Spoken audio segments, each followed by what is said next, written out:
This photograph from the mid-19th century captures the Edgar Allan Poe we recognize, the brooding, doomed literary icon staring back through time.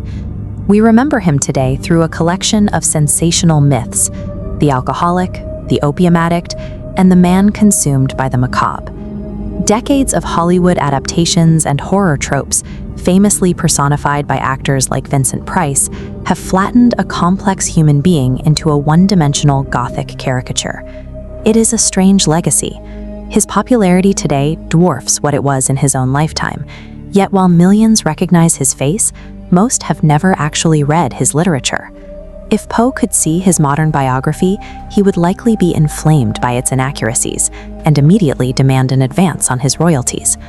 Poe explored the twisted realities of human existence, building a darkness that requires we trace his roots back to the place where his psychological unraveling began: Richmond, Virginia.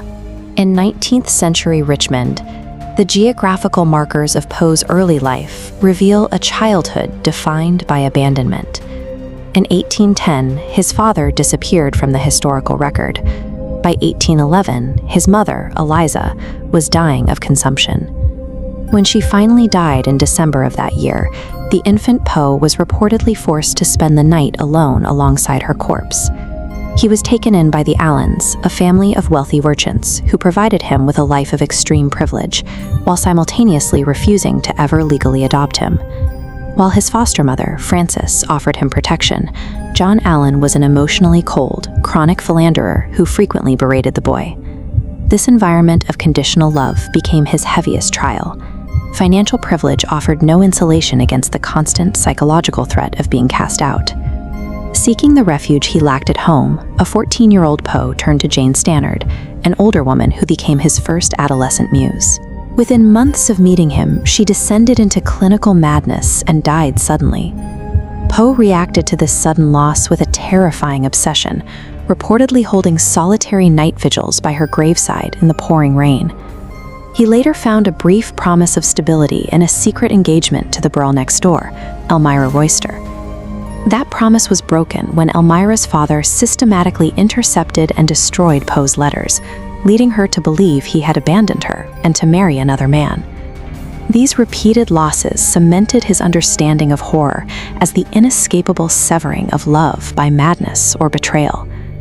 When Poe entered the University of Virginia, John Allan deliberately withheld the funds necessary for his books and basic survival. Desperate to cover his mounting expenses, the young Poe turned to illicit gambling and very quickly spiraled into a massive, inescapable debt. He began drinking with a violent, frantic urgency, not for pleasure, but as a fast coping mechanism for his escalating financial ruin. After just one semester, Poe and John Allan had a final explosive confrontation, and Poe fled the household for good. This total severing forced him to become the first American to attempt a life as a full-time writer, weaponizing his profound grief into a rigorous professional discipline. Poe engineered his stories with a sharp, rhythmic precision, using physical environments to mirror the internal psychological terror of his narrators. His work thrives on a terrifying ambiguity, the question of whether the events are truly supernatural or if the narrator's mind is simply breaking.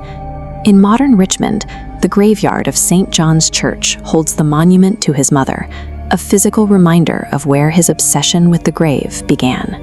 Poe remains a massive cultural presence because his work captures the authentic, unvarnished pain of the human experience.